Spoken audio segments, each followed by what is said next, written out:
This one is a CX-60 2024 model, all-wheel drive turbo diesel.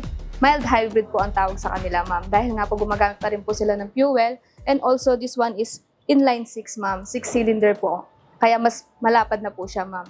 And also, turbo na din ito, ma'am. Kaya mas malakas na din po yung hatak niya, ma'am. Tsaka ito yung ating mga top of the line ngayon, ma'am, na hybrid, ma'am. And also, exempted na din ito sa coding. Pati ang ating CX-90. Sila po kasi yung mga hybrid natin and top of the line dito sa Mazda. Yung mga usually nag-i-inquire sa amin dito sa mga CX-60, mga doktor, ganun, mga engineering. Yung mga pang-family talaga siya, ma'am. Kasi nga, compact talaga siya. Lalo na yung legroom niya is mas maluwag na siya, ma'am. Kasi yung, ma'am, pag ganito yung upuan natin, ma'am, mas comfort talaga siya. And usually, hindi mo ramdam yung vibration na sasakyan, ma'am, pagdating kay Mazda. Ito yung, ma'am, tan Napa leather po na full leather na po talaga siya, ma'am. Hindi po siya aesthetic or, ma'am, yung malambot talaga, ma'am. Kundi fully leather na po talaga siya. Separate yung kanyang battery na sa engine, pati yung sa hybrid. Yung battery ng kanyang hybrid nasa driver side po sa ilalim. Then we have also 5 years na din po yung kanyang warranty ng hybrid and 3 years naman po yung warranty ng kanyang battery sa engine, ma'am. And also meron na din po siyang kasamang active driving display, ma'am. Yun po yung ma'am, nagsisense ng mga alertness kay car. Halimbawa, nasa roads po kayo, sa NLEX, ganun. Once na may mga things na malapit bumangga sa inyo, tumutunog po yung ating car. Nag-a-alert po siya, ma'am. And also, meron na din po siyang 360 camera view, ma'am. Yun po yung nakikita mo yung surroundings mo, ma'am. Kahit sa taas, nakikita mo yung surroundings mo.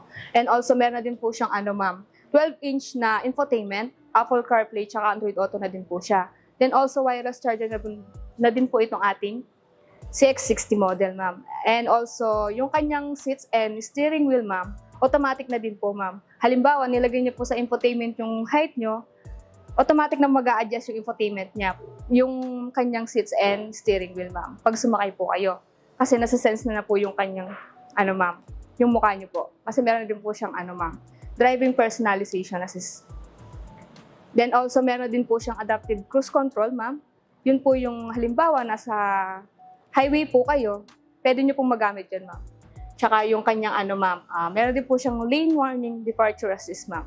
Meron siyang shifts, ma'am, na 4. Yun po yung tinatawag na, pwede mo siyang i-normal, sports mode, or ma'am, pwede mo siyang i-towing din, yung off-road nga po, ma'am. Bali, yung sa likod niya kasi, ma'am, pwede mo din siyang i-fold if ever na wala naman din po sasakay dito sa second row natin. Kaya mas malaki po talaga yung malalagay nyo sa mga gamit nyo sa likod natin, ma'am. Bali, yung price po natin dito sa CX-60 is 2.890, ma'am. Which is eto nga yung top of the line natin, ma'am. Meron po tayong free Upper Optic tint, ma'am, which is essential, ma'am. Para ka na din po kasi nakaceramic sa Upper Optic tint natin. And also, hindi siya ordinary tint, ma'am. Made from Germany talaga yung ating tint. Tsaka ma'am, meron tayong 10 liters fuel gas, and also floor mattings at tsaka set of tools, ma'am.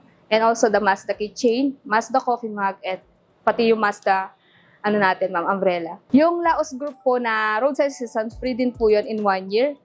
Worth of 32,500 naman yun, ma'am. 24/7 din po yun, ma'am. Bali, pwede nyo pong matawagan itong ating roadside assistant kay Laos Group, 24/7. Ito po yung kanilang telephone number, 02-5318-8455. Kung hindi naman po matawagan si Laos Group dito sa ating roadside assistant, you can call me naman po. Ito po yung aking calling card, Morena Gutierrez. Ito po yung aking number, 0919-065-0309. Then ating location dito po sa Jose Abad Santos Avenue, City of San Fernando, Pampanga.